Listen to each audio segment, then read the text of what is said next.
Hello friends, मैं अंजलि और आज का जो हमारा टॉपिक है वो पहला टॉपिक है बायो एक्यूमुलेशन क्या होता है। फिर दूसरा है बायो मैग्नीफिकेशन क्या होता है। फिर तीसरा है पारिस्थितिकी निषेध क्या होता है और पारिस्थितिकी आवास क्या होता है।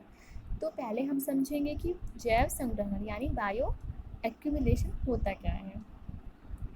तो बायो एक्यूमुलेशन, बायो मतलब क्या होता है, जैव होता है। एक्यूमुलेशन क्या होता है, संग्रहण होता है। ये पॉइंट, ये सारा जो मतलब कि टॉपिक है बहुत ही इम्पॉर्टेंट है एग्ज़ाम के पॉइंट ऑफ व्यू से।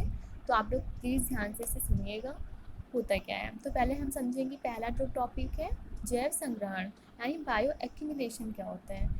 बायो मतलब होता है जैव और एक्यूमुलेशन मतलब होता है संग्रहण, यानी किसी जीव में मतलब इकट्ठा होना, इस टॉक्सिक सब्सटेंस का इकट्ठा होना क्या कहलाता है, जैव संग्रहण कहलाता है।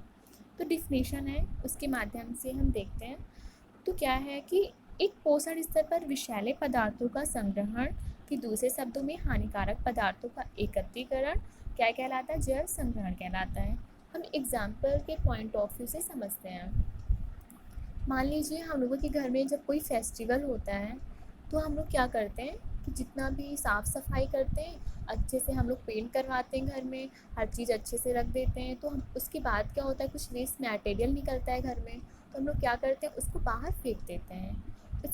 उसी प्रकार हम लोग क्या करते हैं कि हम लोग को मान लीजिए कोई कोल्ड हो गया या फीवर आ गया, तो हम लोग क्या करते हैं, मेडिकल स्टोर से क्या लाते हैं, या तो फिर दवा लाते हैं और या सिरप लेकर आते हैं। उसके बाद हमने 1-2 दिन खाया, फ़ीवर सही हो गया, कोल्ड सही हो गया, फिर हम लोगों ने क्या कर दिया, उसे रखा रहा। वो रखा रहता है, तब तक 2-3 महीने रखा रहता है। उसके बाद हम देखते हैं कि वो डेट एक्सपायर हो गई, तो हम लोग क्या करते हैं, उसको बाहर इन्वायरमेंट में मतलब फेंक देते हैं।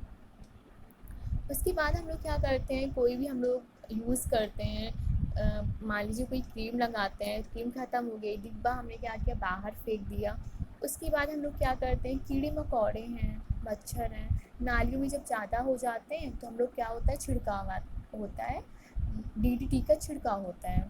तो क्या होता है, अब ये जितना भी ये सब्सटेंस है, वेस्ट मटेरियल है, डीडीटी है, ये धीरे धीरे हम लोग के इन्वायरमेंट में जाता है। तो इन्वायरमेंट के लिए क्या ये हार्मफुल करता है।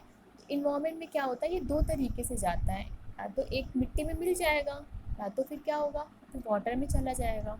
तो इस प्रकार धीरे जब ये कोई जीव इसे खाता है तो उसमें क्या है, टॉक्सिक सब्सटेंस जो है वो इकट्ठा हो जाता है। उसे हम क्या कहते हैं, बायो एक्यूमुलेशन कहते हैं।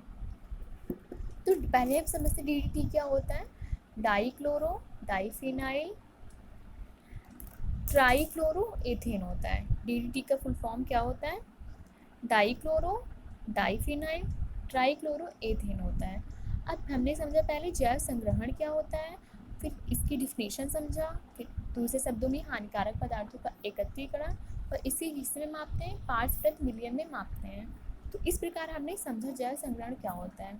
इसके बाद मान लीजिए हम लोगों ने अभी हमने बात किया कि हम लोग सब सफाई करते हैं, जो वेस्ट मटेरियल होता है वो क्या होता है, हमारे इन्वायरमेंट में चला जाता है। किसके माध्यम से, या तो हम मिट्टी में मिल जाएगा, या तो हमारे जल के माध्यम से चला जाएगा, जल में। तो जब मिट्टी में मिल जाएगा यानी सॉइल में मिल जाएगा, और ये वाटर है, वाटर में मिल जाएगा। तो सॉइल में क्या होता है, अर्थवॉर्म होता है। तो अर्थवॉर्म क्या करता है, उसी में रहता है। तो उसमें मिट्टी में क्या क्या मिल गया, डीडीटी मिल गया और वेस्ट मटेरियल मिल गया, जितने भी थे हमने घर के सामान जो फेंके थे। इसी तरह वाटर में भी मिल जाता है। तो हम लोग तो क्या कहते हैं कि ह्यूमन बीइंग हैं, तो मेटाबॉलिज्म की प्रक्रिया होती है। मेटाबॉलिज्म की प्रक्रिया 2 प्रकार से होती है। एक होती है, वो मेटाबॉलिज्म को हिंदी में उपापचय कहते हैं। तो एक एनाबॉलिक होती है और एक क्या होती है, कैटाबॉलिक होती है। एनाबॉलिक का क्या का काम क्या होता है, निर्माण करना होता है। कैटाबॉलिक क्या करता है, उत्सर्जन करता है। जितने भी हार्मफुल सब्सटेंस है उनका उत्सर्जन करता है। तो जो ह्यूमन बीइंग होता है, हम लोग क्या है, कोई हार्मफुल सब्सटेंस है, हम लोग सब अच्छा ही अच्छा तो नहीं खाते हैं, कुछ ऐसा भी खाते हैं जो हमारे शरीर में पचता नहीं है। तो उसके लिए हम लोग जब क्या करते हैं, जब पाचन क्रिया अच्छी नहीं होती, उसके लिए हम या तो दवा लेते हैं, या तो फिर कोई हम लोग सिरप लिए, या हम लोग ग्रीन टी इसीलिए पीते हैं कि हम लोगों में उपापचय की यानी उत्सर्जन की प्रक्रिया सही रहे। लेकिन जो हमने जो फेंका था सब, हाँ, वेस्ट मटेरियल जो हमने फेंका था, जब वो सॉइल में गया तो अर्थवर्म तो किसी ग्रीन टी या क्या कहते हैं कि किसी दवा का सहारा तो नहीं लेगा उत्सर्जन करने के लिए, क्योंकि वो तो हार्मफुल सब्सटेंस है, तो उसका पाचन तो जल्दी होगा नहीं।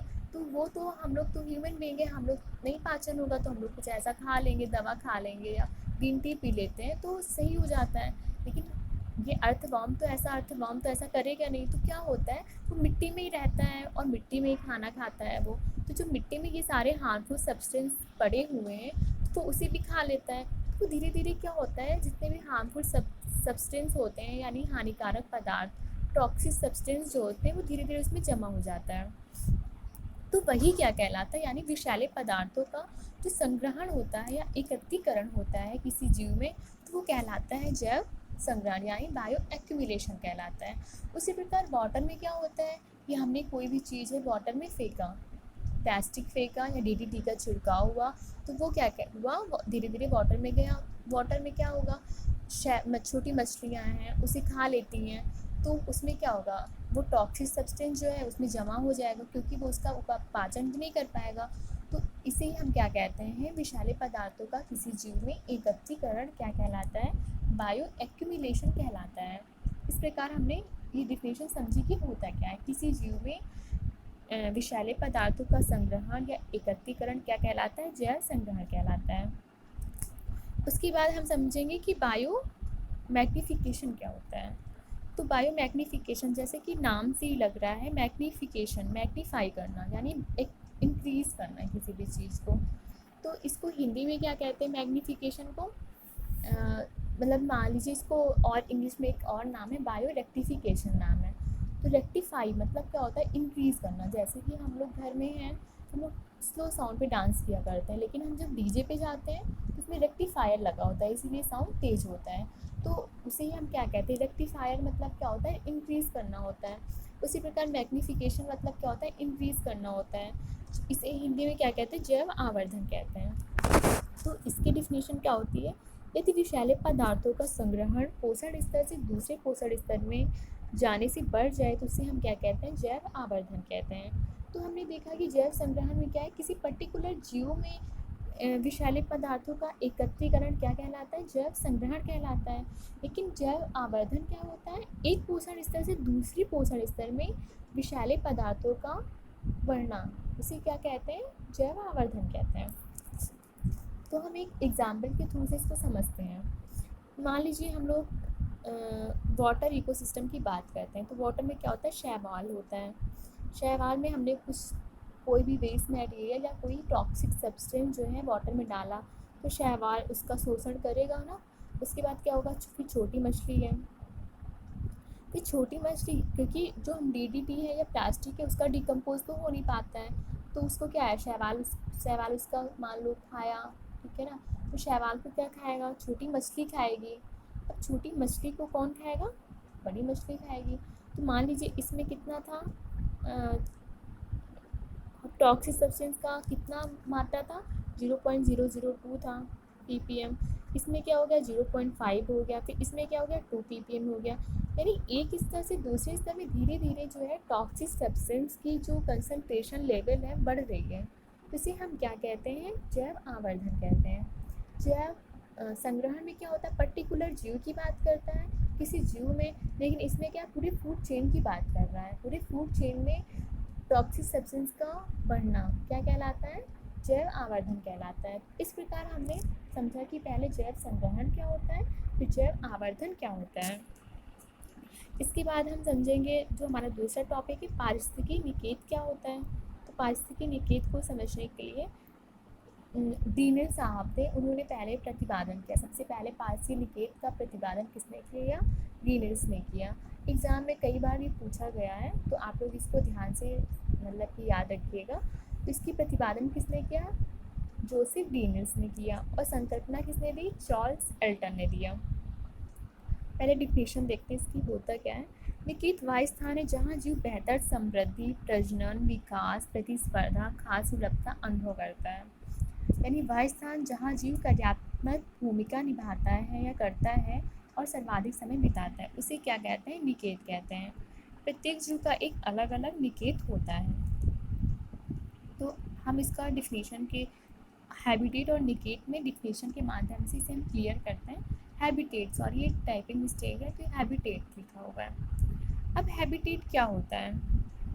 जहाँ भी कोई ऑर्गेनिज्म है, वो क्या है, कोई भी जीव है, कोई ऑर्गेनिज्म है, वो क्या करता है, वहाँ रहता है, तो उसे उसका क्या कहते हैं, आवश्यकता की जहाँ अपनी पूर्ति करता है, उसे वो उसका हैबिटेट कहलाता है। लेकिन नीड्स क्या होता है, जहाँ भी अपना काम करते हैं, जहाँ वो मतलब कि फंक्शन करते हैं कोई भी जीव, तो वो उसका क्या कहलाता है, नीड्स कहलाता है। कैसे रहता है, यानी काम क्या करता है, मेन है कि वो फंक्शन, उसका काम वहाँ पे क्या है, क्या कार्य कर रहा है, वो उसका नीड्स कहलाता है।